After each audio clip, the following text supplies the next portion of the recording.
porque las dos tesis anteriores, que han sido dejadas por el momento de lado, ya habíamos anticipado su contenido en otras conversaciones que hemos tenido con ustedes. Una de ellas es la que destaca la distinción que hay que hacer cuando se hace un examen del ente físico entre la noción de sustancia formal, que es una noción fundamentalmente espiritual, racional, y la idea de que todo cuerpo ofrece también a la consideración del físico, especialmente, un aspecto accidental de su realidad, que es la cantidad, que permite tomar con respecto a ese cuerpo medidas. Digámoslo de una manera más ilustrativa. En realidad todo cuerpo tiene dimensiones, y estas dimensiones son mensurables. La posibilidad de establecer medidas en torno a la realidad corporal da nacimiento a una ciencia física, matemática, que tiene como fundamento, como objetivo, el cuerpo físico en tanto mensurable, en tanto está, diríamos así, determinado por el accidente cantidad.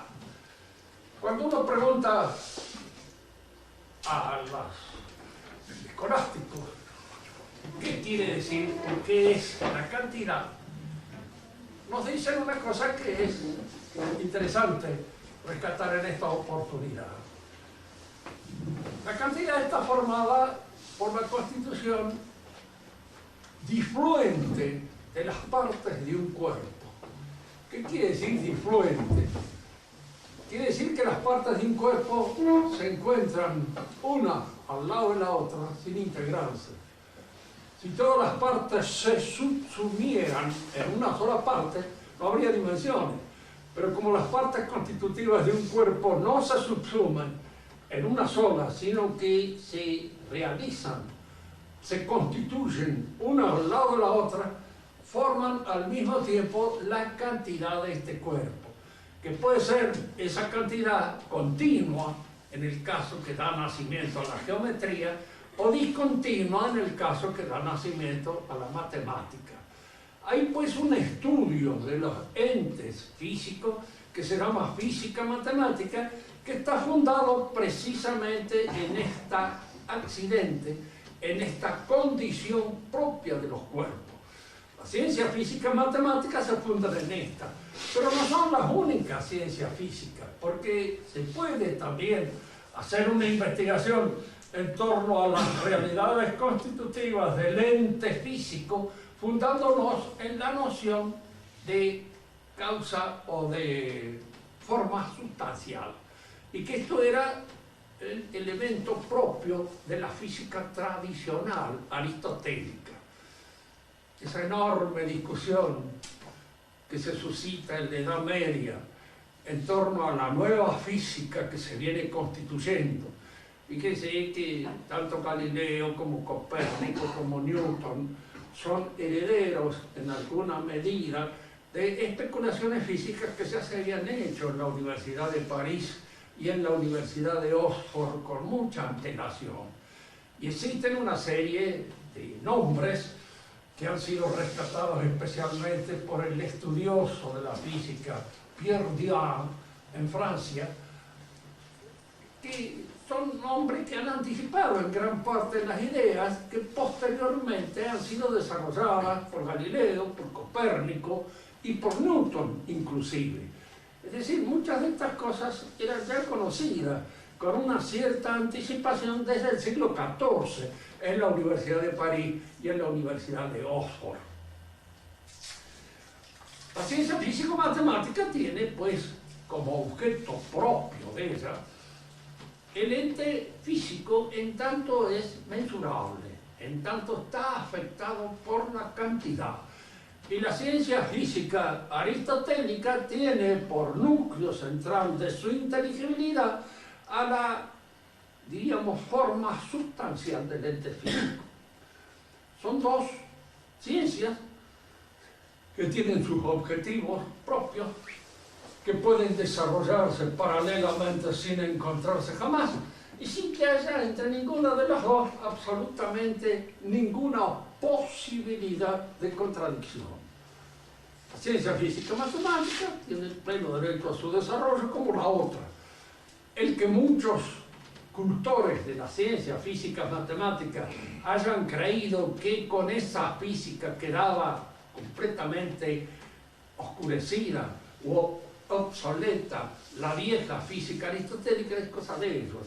Errores que generalmente los científicos padecen porque se enamoran de su propia ciencia y les parece que las otras ciencias que no obedecen exactamente al mismo clima epistemológico no son ciencias. Vamos ahora a iniciarnos en lo que constituye la biología de Aristóteles. Dice, corpora dividitur bifaria. Los cuerpos se dividen en dos tipos. Unos, pues, son vivos, otros carecen de vida. En los vivientes hay en el mismo sujeto la parte más moviente y hay una parte movida.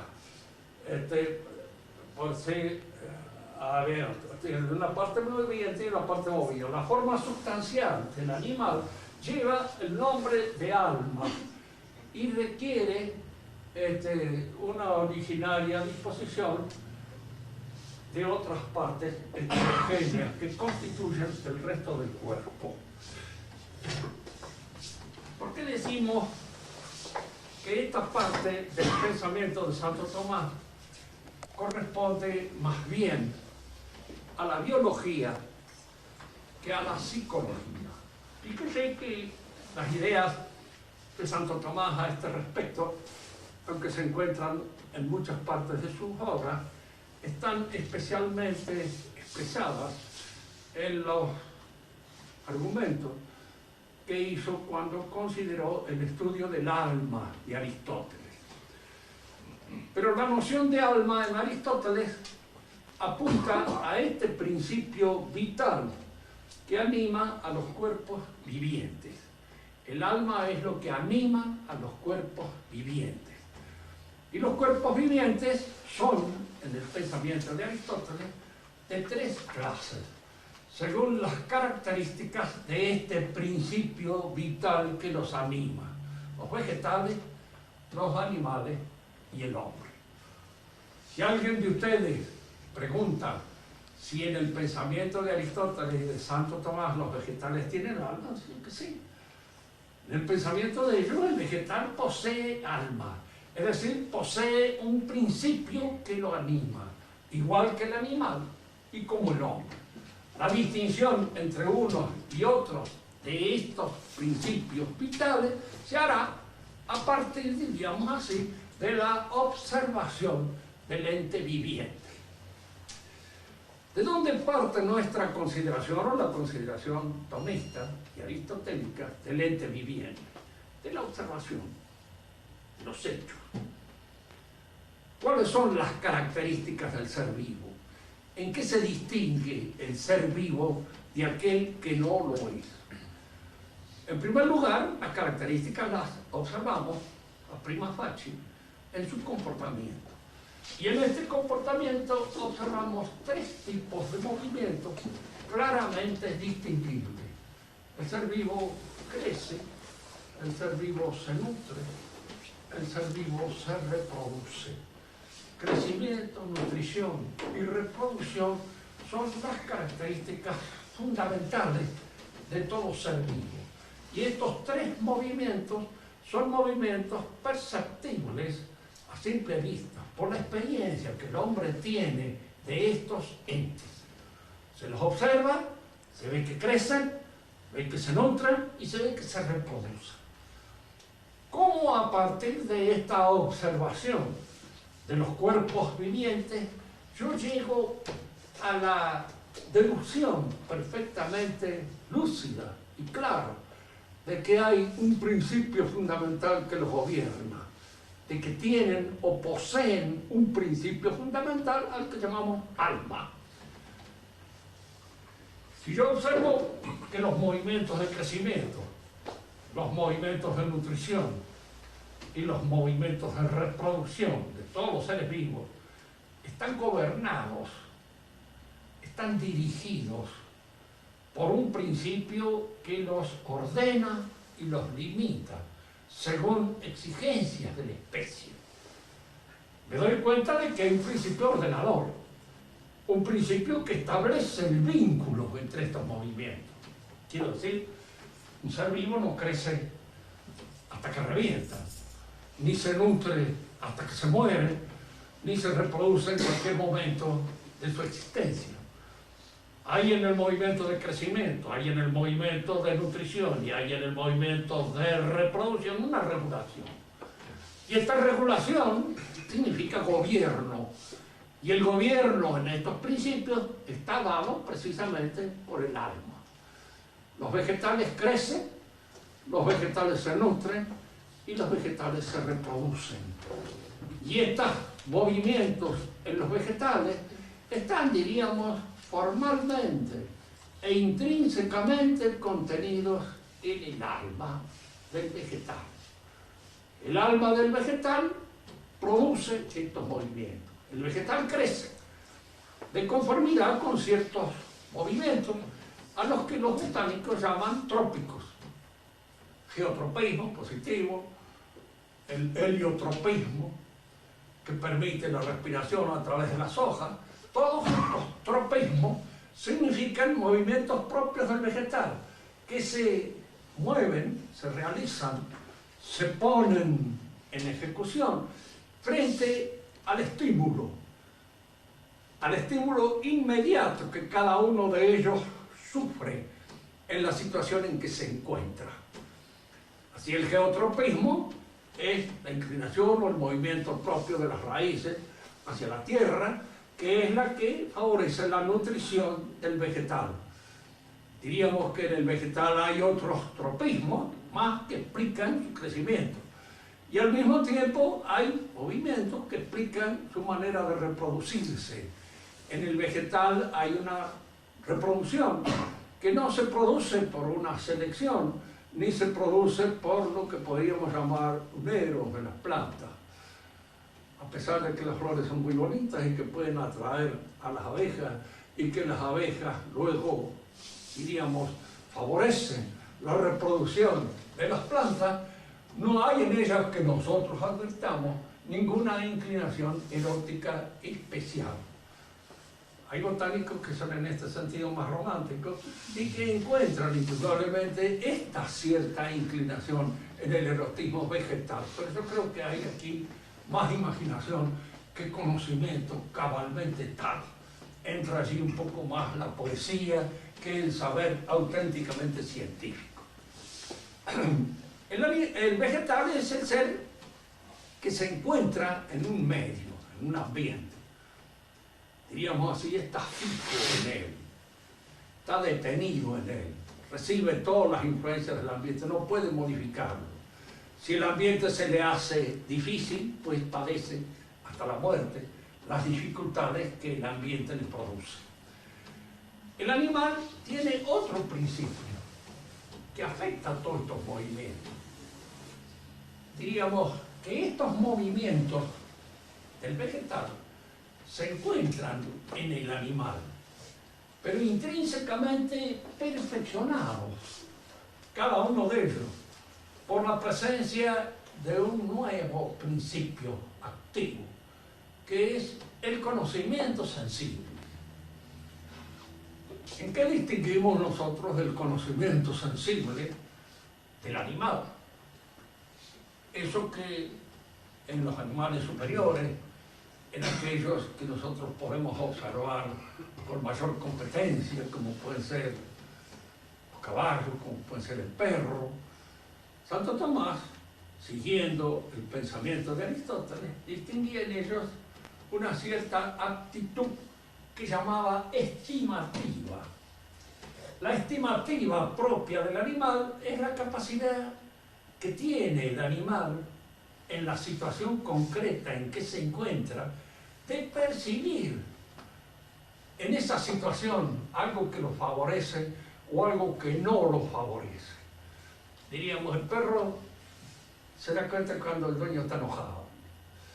Incluso aún cuando antes de que lo grite y de que nada advierte la situación difícil. Tanto que muchas veces ellos entran, olfatean de que aquí es mejor no estar y se mandan a cambiar inmediatamente para evitar la bronca que probablemente estalle dentro de un ratito, de lo cual él sea la víctima inmediata.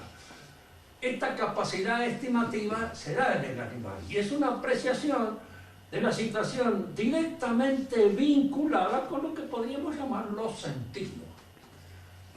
Fíjense que hay hombres en los cuales esta aptitud está especialmente muy desarrollada y la tienen desarrollada de una manera, diríamos, casi patológica.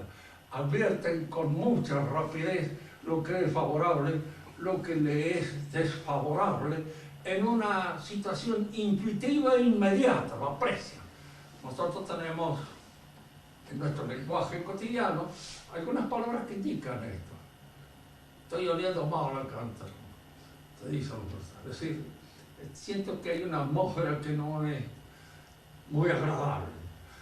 Mejor es que nos retiremos, mejor que nos vayamos, o mejor, como decía un paisano, en un boliche donde había cierto ambiente o cierto clima peligroso, más vale irse.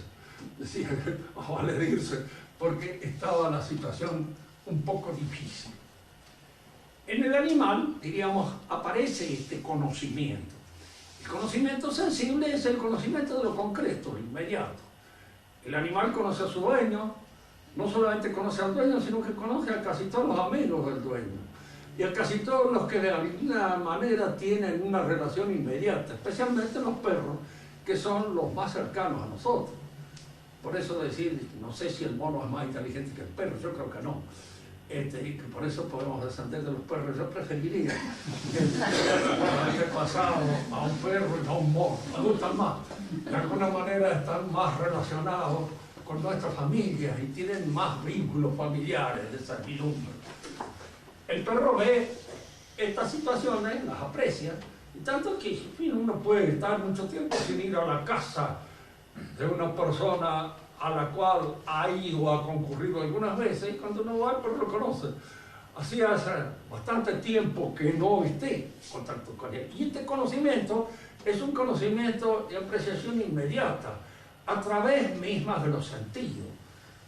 Nosotros no conocemos muy bien cómo funciona esta capacidad de captación del animal, pero indudablemente la advertimos en nuestra relación con ellos, y la advertimos muy clara y muy agudamente, sobre todo en los animales superiores, en especial en el perro, porque yo creo que es de todos los animales el que está más cercano a nosotros, el que está más, tanto que es también a su vez el más vicioso, el más corrompido y de alguna manera aquel que más fácilmente se desvía de sus inclinaciones naturales. En el animal no solamente está, digamos, este desarrollo que se da en el crecimiento, crece en volumen, como crece el vegetal. Y un vegetal nosotros lo apreciamos generalmente por su volumen, su altura, su grueso, su alto. Todo eso que indica el buen desarrollo de una planta determinada.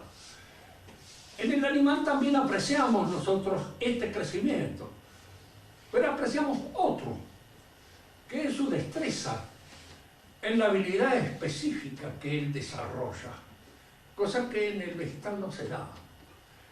El animal se adiestra, y en este adiestramiento alcanza, diríamos, hacia una perfección que a veces excede los límites fijados por su naturaleza. Hay animales más diestros, más hábiles que otros, para la caza, para el descubrimiento del enemigo, mejores ratoneros que otros, mejores cazadores de zorrinos, mucho más hábiles para cazar el zorrino y evitar que el zorrino los orine. Hay algunos que logran en ese sentido una gran habilidad que otros no tienen.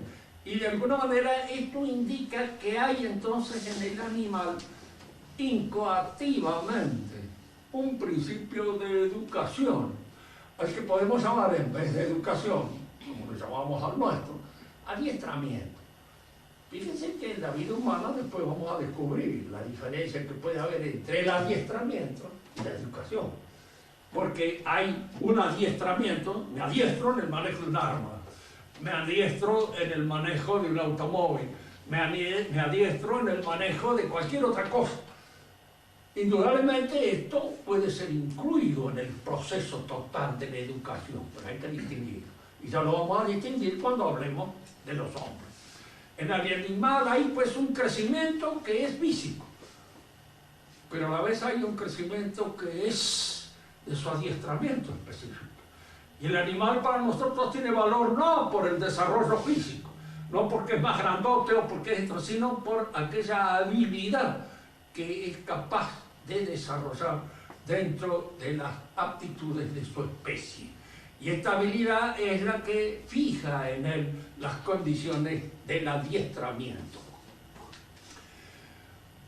Nutrir, hay una diferencia entre la nutrición del vegetal, que depende del medio, totalmente, inertemente, y la del animal, que depende en parte del medio, pero en parte de su capacidad para rebuscársela en el medio en el cual se desarrolla y en el cual se cría.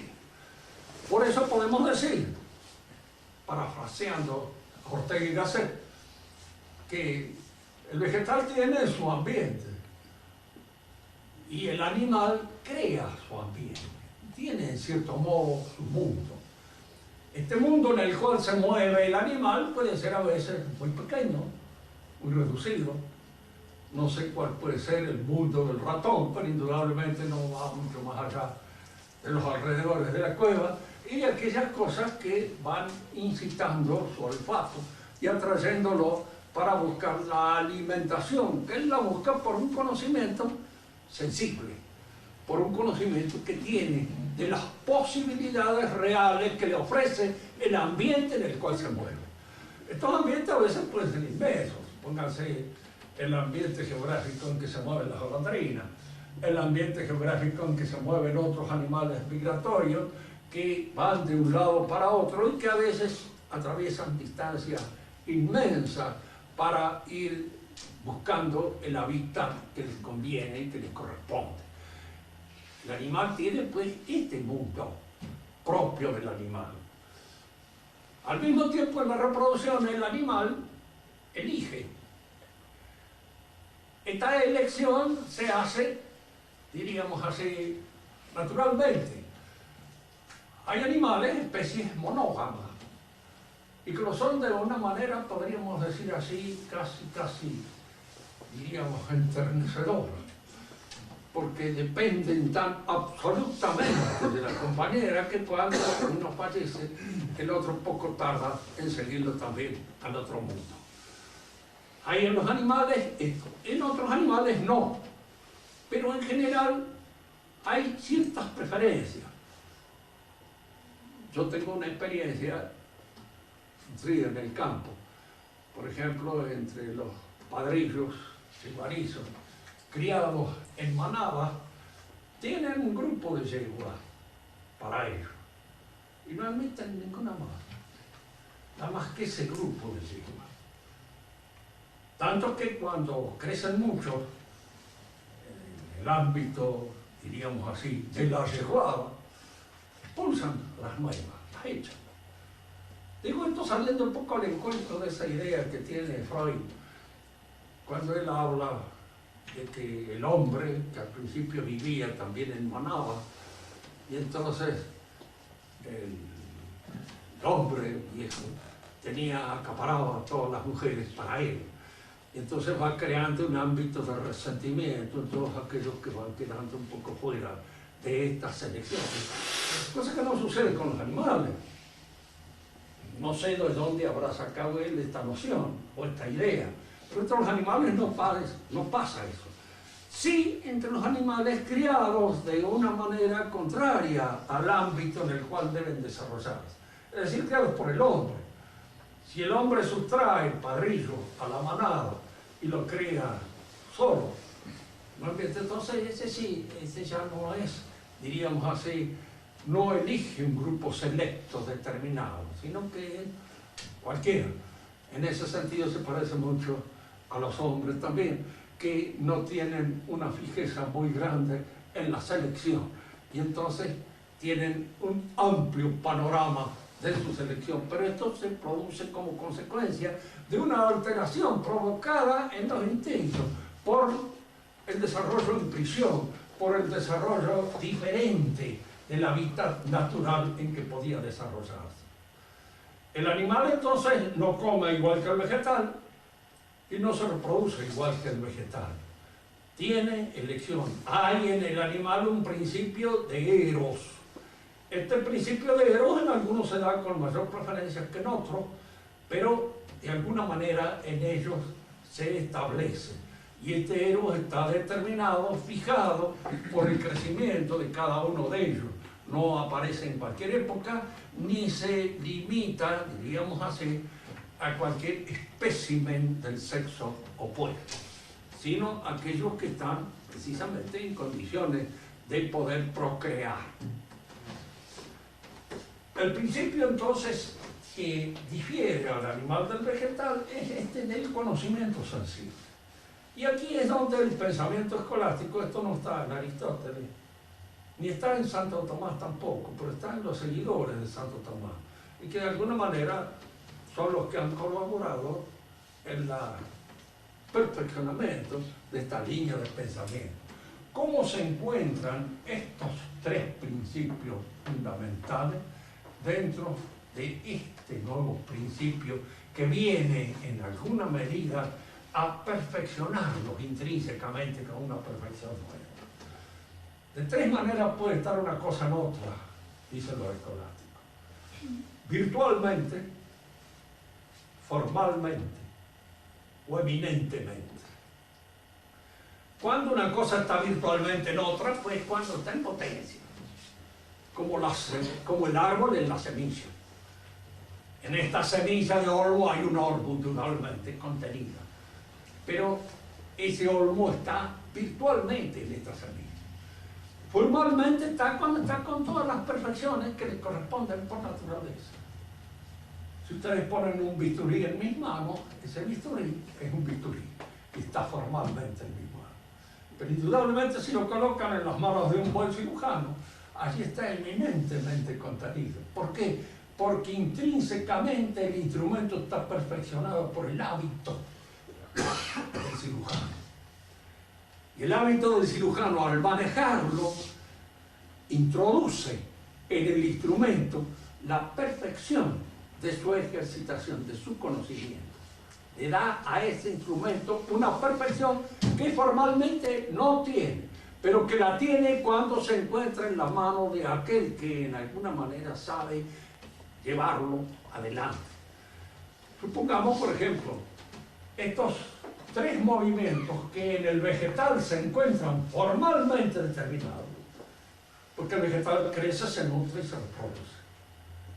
Pero en el animal están intrínsecamente perfeccionados por el conocimiento.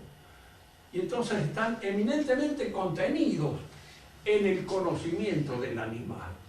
El animal crece de una manera más perfecta que el vegetal, porque no solamente crece en volumen, no solamente crece físicamente, sino que se adiestra y crece en aquella capacidad específica que lo determina como especie. La reproducción lo mismo. En el vegetal se da pues de una manera formal, se reproduce de acuerdo con las leyes propias de su naturaleza. Pero en el animal hay ya un principio de ego, un principio de selección. Bien, acá entramos nosotros ahora en el hombre. ¿Cómo estos tres movimientos se dan en el hombre también? Están en él. más todavía está el conocimiento científico.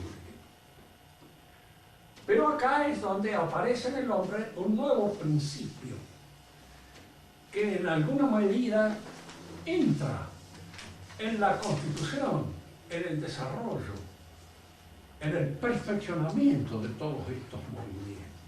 Y este nuevo principio es lo que nosotros podemos llamar el alma racional, pero también podemos llamar, de acuerdo con una nomenclatura tal vez más moderna, pero que tiene su tradición, el espíritu. En el hombre hay espíritu. Y el espíritu es un principio que de alguna manera va a intervenir en la economía de todos estos movimientos. Y al intervenir en la economía de todos estos movimientos, los hace partícipe de su perfección propia. Aquí es donde conviene examinar esto. Es decir, el hombre no crece como un vegetal, ni tampoco solamente como un animal. Al decir que crece como el hombre, reiteramos una verdad que está fundada, pero crecer como un hombre significa alcanzar una perfección que es propia, aquella que está señalada por el espíritu del hombre, es el conocimiento. Y a través del conocimiento, el hombre penetra en la inteligibilidad del mundo. Y en alguna medida, a través de esa penetración en la inteligibilidad del mundo, se pone en contacto con la inteligencia divina, penetra en la inteligencia divina. No se olviden aquel dicho tradicional de la Iglesia: toda autoridad viene de Dios, pero toda autoridad se funda en el conocimiento. Nadie habla de la autoridad de un caballo, nadie habla de la autoridad de una avalancha, aunque tienen poder. No tienen autoridad. ¿Por qué? Porque no tienen conocimiento. Porque la autoridad lo da el conocimiento. Y como el conocimiento es participación de la inteligencia humana, de la inteligibilidad de las cosas creadas por Dios, es participación de la inteligencia divina. Y por eso esta participación de la inteligencia divina puede ser mayor o menor. Y esa mayor o menor cuantía de la participación de nuestra inteligencia en la inteligencia divina es la que hace una mayor o menor autoridad. Es la que da una mayor o una menor autoridad. Y por eso la Iglesia, cuando dice que toda autoridad viene de Dios, no quiere decir que viene Dios acá y le dice: usted tiene, lo señala con el dedo. Generalmente no sucede eso. ¿De dónde nace la autoridad? Del conocimiento. ¿Y el conocimiento de dónde nace? De nuestra participación en el conocimiento de las cosas establecidas por Dios, de la naturaleza de Dios. Y ahí es donde surge la autoridad. Después hablaremos un poco más extensamente de esto. Por el momento nos limitamos a exponer esto. ¿Cómo este nuevo principio interviene en todo esto? El hombre crece, pero crece como hombre. Y este crecimiento como hombre significa, diríamos así, la inserción del hombre en este mundo de la cultura, que tiene dimensiones extrañas que los animales no conocen. Los animales no tienen historia. El hombre tiene historia, conoce historia, conoce lo que sucedió y conoce lo que está pasando en un ámbito más o menos amplio, según su información, según su capacidad de ponerse en contacto con el mundo en el cual está viviendo. Y este mundo en el cual el hombre vive es un mundo lleno de significaciones. Yo soy miope en un grado bastante grande, pero veo más que un lince, porque en un momento determinado el lince puede no ver que ustedes lo están escuchando, lo están atendiendo, lo están mirando, o están pensando en lo que ustedes dicen. Y esas cosas, esas significaciones nosotros las observamos alrededor nuestro, lo vemos. Vemos en la cara del fulano hasta si tiene cara de gente decente, si tiene cara de sinvergüenza, si tiene cara de cualquier cosa. Observamos, vemos, cada una de esas cosas se nos manifiesta, los rasgos, y esas cosas son apreciables. Por eso que en el animal se llama estimativa y que en el hombre Santo Tomás la llama cogitativa, porque está dependiendo no solamente de los sentidos, sino también de la inteligencia concreta en el acto mismo del conocimiento concreto. Porque la inteligencia es esa forma, es decir, nosotros no vemos solo con los ojos, vemos con nuestra inteligencia. Los ojos son de alguna manera ventanas abiertas a la realidad, pero ventanas en las cuales asoma la inteligencia. Y fíjense que no solamente la inteligencia nuestra se asoma todo lo que somos, nuestra cultura, nuestros conocimientos, nuestro perfeccionamiento, todas aquellas cosas que hemos alcanzado a hacer, a realizar, están de alguna manera puestas en el acto de comprensión, de observación que en este momento nos constituye. El hombre entonces crece de manera distinta y se nutre de manera distinta al animal. No suele ser un halago decir que un hombre come como un animal, suele ser precisamente una falta de halago. ¿Por qué? ¿Qué quiere decir esto de que el hombre come de manera distinta que el animal? Porque el hombre en el acto generalmente fisiológico, y en todos los actos fisiológicos, él trata de poner ciertos recaudos de tipo espiritual. Trata de adornarlos o bien mediante el arte o bien mediante la religión. Es curioso advertir esto. El acto de comer siempre ha sido en todas las sociedades humanas un acto religioso. Menos en las sociedades nuestras, que son las sociedades laicizadas, de alguna manera, por este proceso revolucionario que hemos padecido. Pero son las únicas sociedades. Siempre para el hombre antiguo, comer era un acto religioso.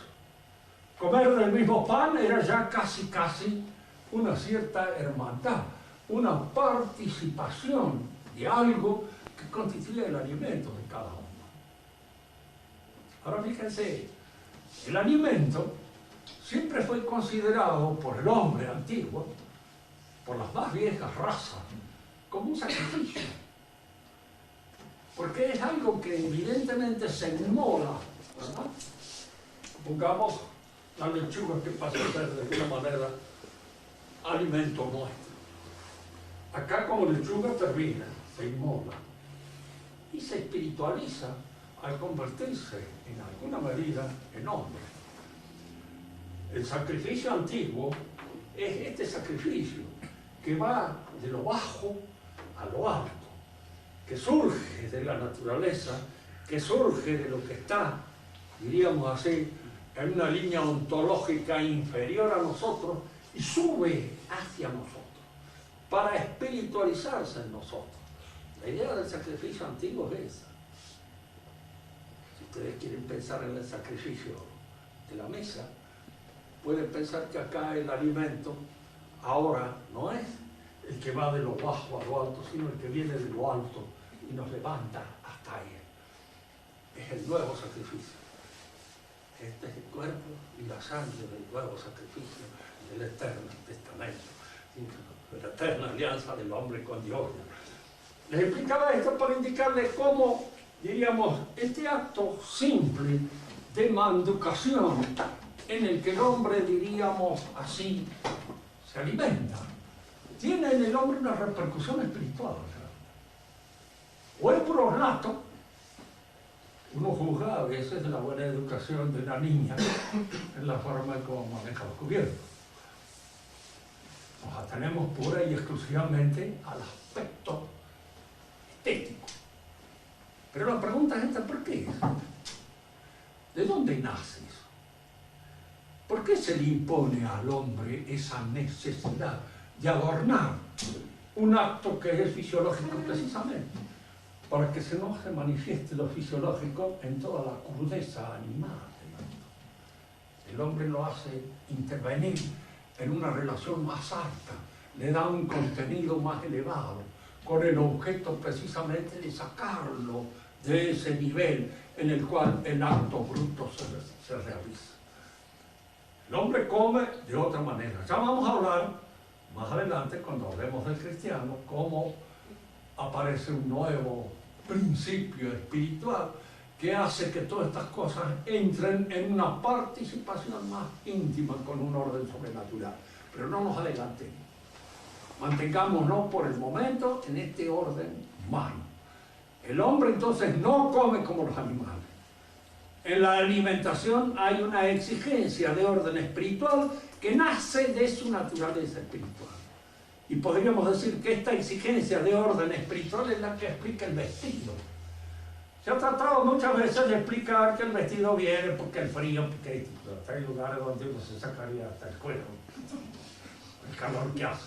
Y sin embargo se anda vestido, se tatúa o de alguna manera, diríamos, hay un ornato que trata de presentar la naturaleza del hombre en los aspectos más espirituales. El hombre desnuda la cara y desnuda las manos, porque son los dos trasuntos de su espíritu, el rostro, y de su actividad, las manos. Son los dos que aparecen, diríamos, ante los demás. Y son las cosas que uno ofrece a la consideración de los otros. Y no ofrece aquello que pertenece a su intimidad. La desnudez no es natural en el hombre. Los nudistas consideran que es natural, pero tienen una idea de la naturaleza un poco reducida. ¿En qué viene la naturaleza? ¿La ven pura y exclusivamente en las manifestaciones animales? Así es un hambre muy natural. Están las gracias eructando, por ejemplo, cuando termina de comer o cosas así. Es decir, esta naturalidad que se le atribuye al hombre grosero no es naturalidad. Al contrario, el grosero es grosero. Lo natural en el hombre es, de alguna manera, la manifestación de las exigencias espirituales, a través de las cuales aparece configurada la situación biológica. Y cuando nosotros entramos en el terreno de la reproducción, el hombre, con más razón, tenemos que tener en cuenta eso. Cuando alguien nos dice, ¿el hombre qué es? ¿Monógamo o polígamo?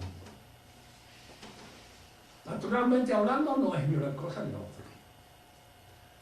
Pues el polígamo, pues el monógamo. ¿Qué es la monogamia? Un ideal moral. Un ideal moral. Porque es la relación de una persona con otra. Y una persona con otra se relacionan, diríamos, teniendo en cuenta los movimientos totales de su naturaleza.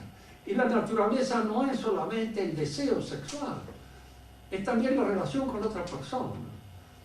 Eso que en el buen latín viejo se llamaba la aptitud para la conversación, cuando Santo Tomás habla de la prohibición del incesto, por ejemplo, él dice que es algo grave, feo, porque impide la conversación.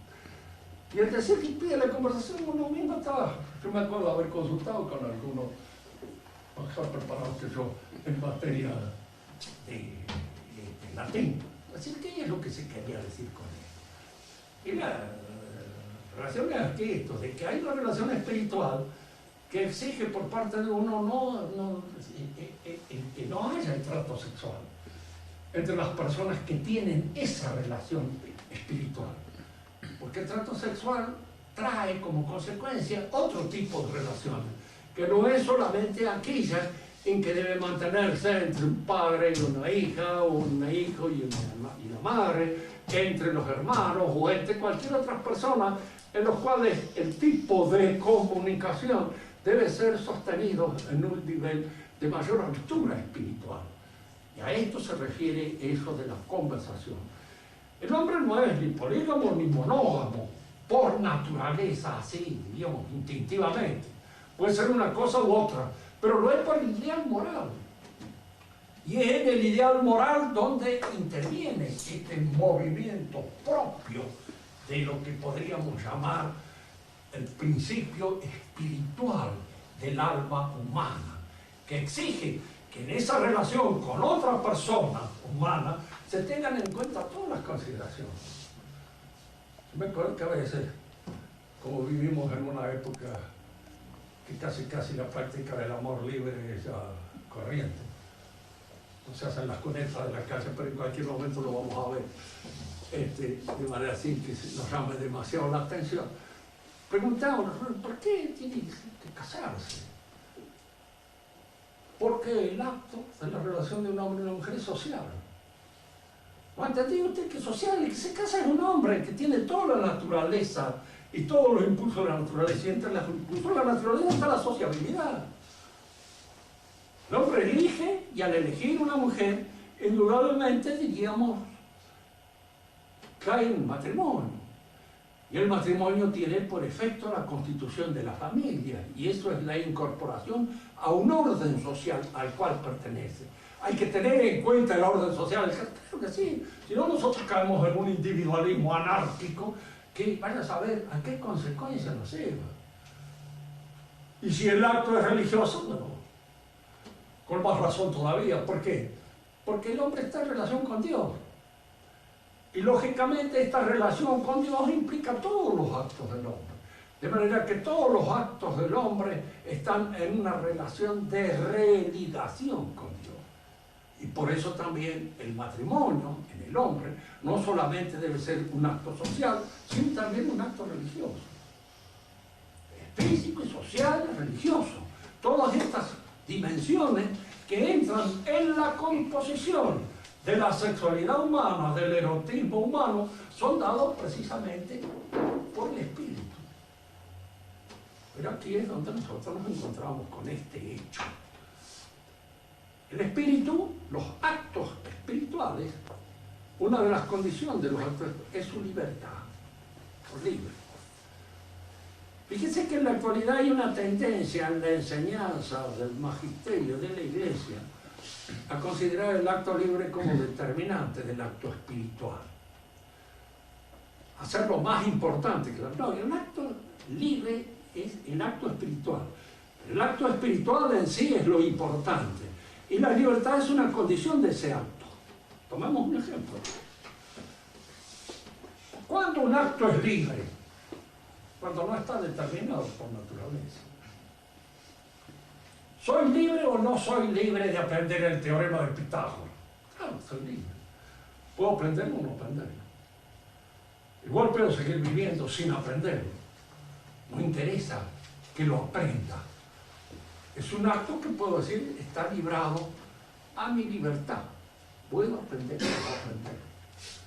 Puedo entender que Jesucristo es Dios o puedo no entenderlo. En ese sentido soy libre. Puedo ni querer entenderlo. ¿Por qué? Porque muchas veces no quiero entender ciertas cosas por las exigencias que traen implícitas.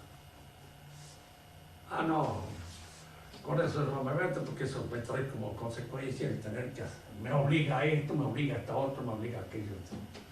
Y no quiero estar obligado a nada que me ate y me circunscriba en el ejercicio de esa libertad que considero el mismo.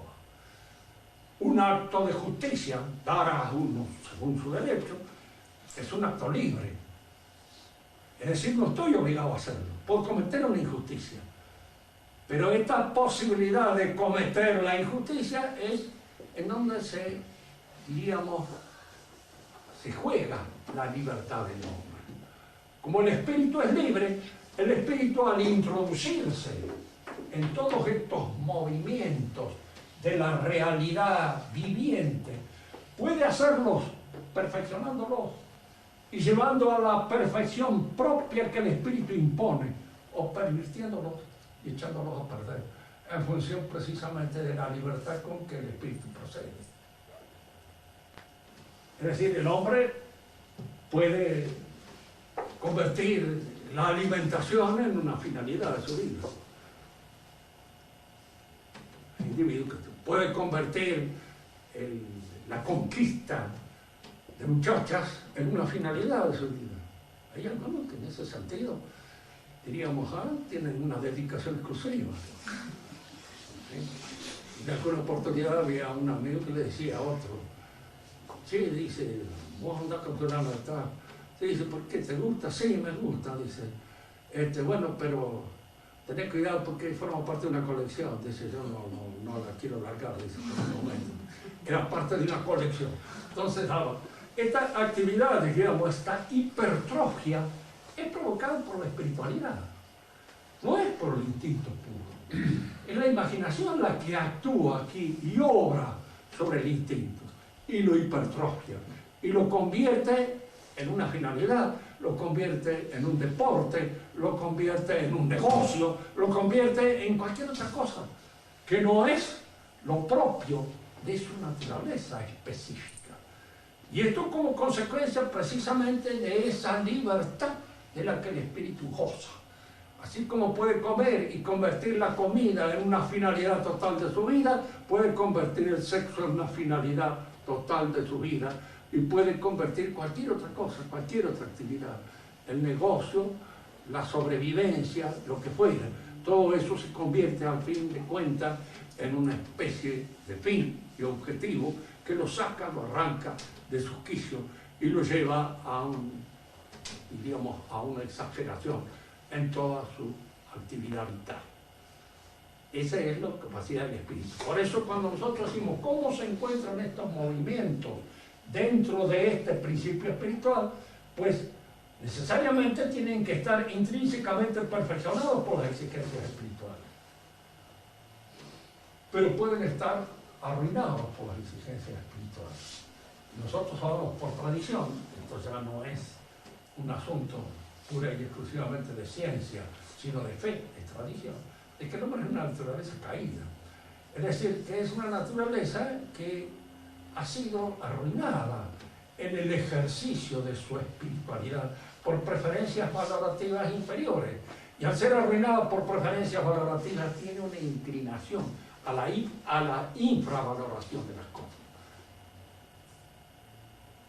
El hombre que observa a una muchacha y la está observando pura y exclusivamente, no desde el punto de vista del placer que le puede causar, sino a ver si la puede vender y dónde la podría vender mejor y de qué manera podría hacer el negocio, con eso indudablemente, diríamos, echa a perder una realidad, mirándola y observándola desde una óptica pervertida, que arruina el sentido de esa realidad. Por hoy dejamos acá para pasar en la clase que viene a perfeccionar un poco más esta visión y luego ver qué es lo que el cristianismo trae de nuevo en esta visión, diríamos así, del hombre, en todos sus movimientos, porque el cristianismo lo perfecciona en todo. Si alguien me dice, pero los cristianos se alimentan igual que nosotros. Somos antropófagos, comemos el cuerpo de Cristo. Y al comer el cuerpo de Cristo tenemos un alimento nuevo, un alimento que de alguna manera, diríamos, nos pone en relación con una realidad sobrenatural a través de un movimiento vegetativo que es el de la nutrición. El matrimonio cristiano es otra cosa que el matrimonio común, corriente.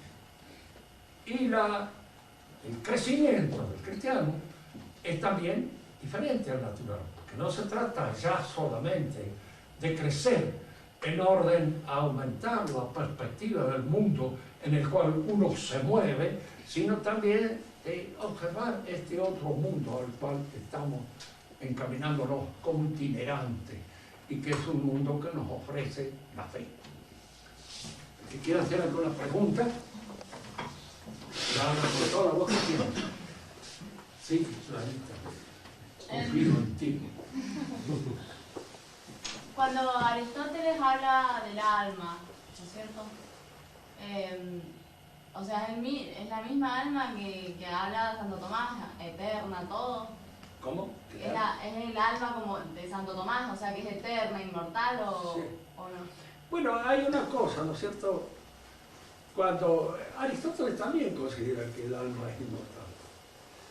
Hay en la enseñanza de Aristóteles una cosa que ha llevado a veces a una cierta interpretación doble.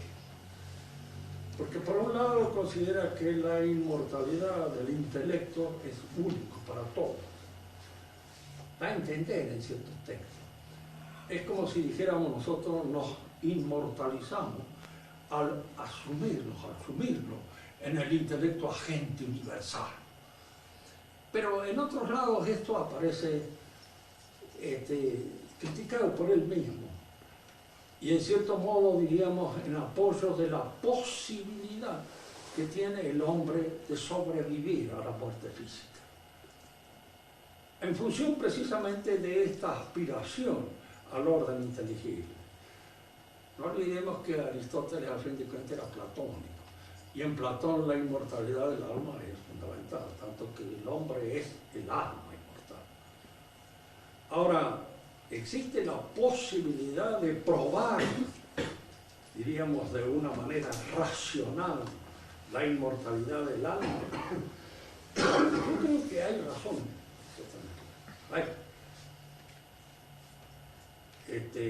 Y que estas razones tienen un cierto valor que se examinará en la debida oportunidad cuando nos toque desarrollar este tema. Pero creo que hay razones que en Aristóteles estaban también, ¿sí? Porque los antiguos creían en la inmortalidad de la verdad. ¿Recuerdan ustedes el diálogo de Sócrates cuando le dicen a Sócrates que él se puede salvar de la muerte porque ya tienen sobornado a la mayor parte de los que lo custodian? No se olviden que vivían en democracia. Entonces el soborno era casi universal. Ya habían pagado a la mayor parte de los custodios y Aristóteles tenía la posibilidad de Sócrates, tenía posibilidad de ellos, y él dice: ¿qué hago yo a mi edad lejos de los dioses que me criaron?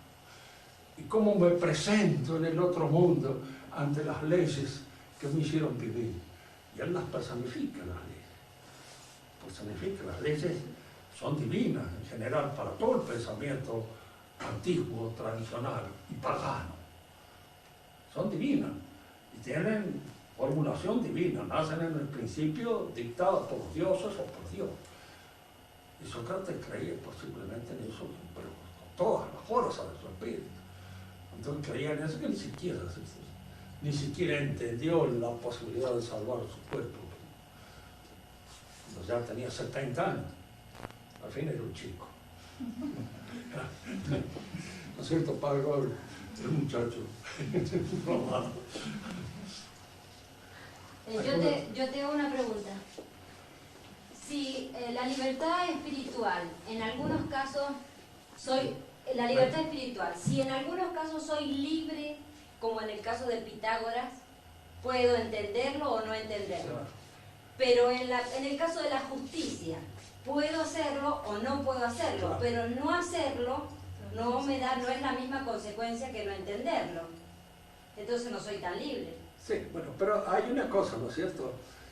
No está determinado a hacerlo. Hay una obligación moral, como puede haber obligaciones de carácter legal. Hay una obligación. Pero a veces esa obligación fácilmente se supera. No la tengo en cuenta, por los casos.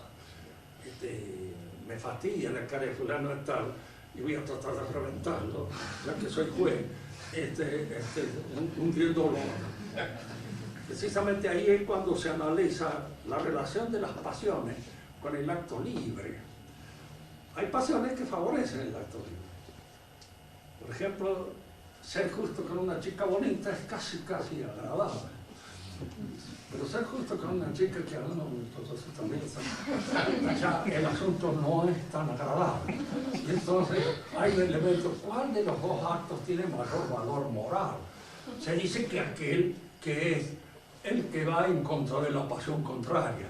Es decir, si yo precisamente soy justo con alguien que me es antipático, de alguna manera, pues es mi acto de justicia más válido que aquel que me permite ser justo con alguien en que casi me es agradable ser justo. En este caso hay que ver las relaciones que hay entre el elemento pasional y el acto libre. Ahora, cuando el elemento pasional puede a veces dificultar la libertad del acto, porque los cruces. Entonces, por eso la libertad a veces es una conquista del espíritu. Rousseau es el que dice que el hombre nace libre. ¿Qué va a nacer libre? Un chiquilín que se casca encima y no va a ser libre de nada. Se hace libre con el tiempo y con mucho esfuerzo sobre sí mismo, pero no nace libre. Ese nacimiento libre es absurdo. Está bien que Rousseau no vio mucho nacer a los ricos, pues según dicen, los metió en una inclusa en cuanto nacieron. Pero después escribió tratados de pedagogía, cosas que suelen hacer a veces los hipócritas así con gran éxito por lo demás.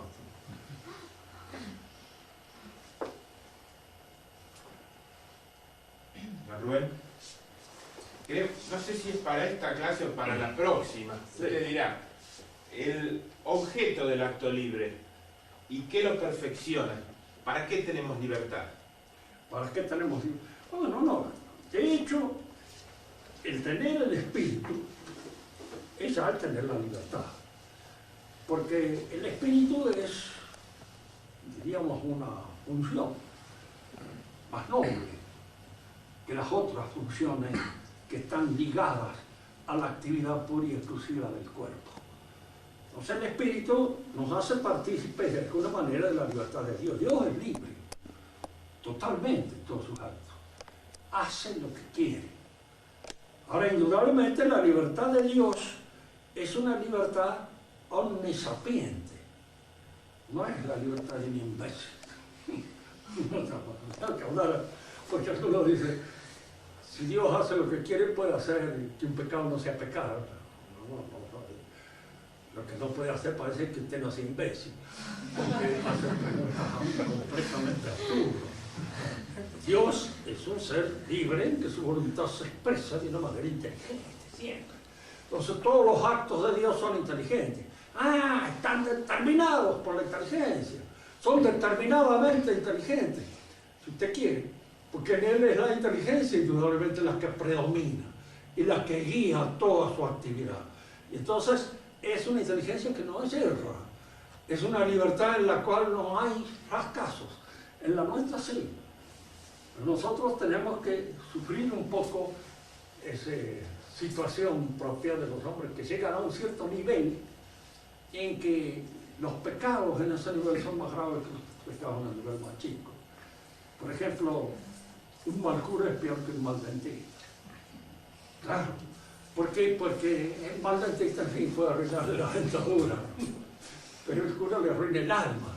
Y entonces, de alguna manera, diríamos así, su acción tiene una importancia y una proyección más importante. Y por eso mismo también, al mismo tiempo, el fracaso y la libertad tienen que darse en una situación de más precavida, más prevenida. El acto es libre porque no está determinado. Nosotros no estamos determinados, por ejemplo, a salvarnos. Si estuviéramos determinados a salvarnos, esto sería jauja, ¿no es cierto? Porque sería. Por eso yo a veces tenía tentación de hacerme partidario de Taylor de Santana, porque para él casi hay una determinación biológica salvarse. Uno va hacia el punto omega, le gusta o no le gusta, y en el punto omega termina. Es decir, que el concepto de la libertad allí está un poco oprimido bajo la idea de un elan biológico que a uno lo conduce biológicamente hacia una finalidad determinada. En la vida del espíritu no hay eso. Yo puedo entender o no entender tal cosa. Y por eso, en cierto modo, en el hombre se da, diríamos así, en razón de su naturaleza dialógica, esto de la autoridad. La autoridad es aquella que, de alguna manera, me va ayudando a que mis actos libres vayan, diríamos, adecuándose a las exigencias de mi mejoramiento y de mi perfeccionamiento. Por eso están los padres, por eso están los maestros, por eso están los curas, por eso están los preceptores y todos aquellos que en alguna medida ejercen su autoridad. Y tienen autoridad en tanto tienen conocimiento. Y pierden la autoridad cuando ya no tienen conocimiento. La pérdida de la autoridad es una falta de conocimiento. La idea de un autoritarismo es una idea que está entre los chicos de de los centros de estudiantes. Franja Morada. De la mayor parte de la facultad, que hablan de autoritarismo. No hay autoritarismo. Nadie se pasa inteligente. Hay mandonismo. Es decir, el mandón es aquel que precisamente carece de inteligencia y manda de una manera imbécil. Entonces, como manda de una manera imbécil a hacer cosas imbéciles, transfunde y proyecta la imbecilidad a los cuatro años.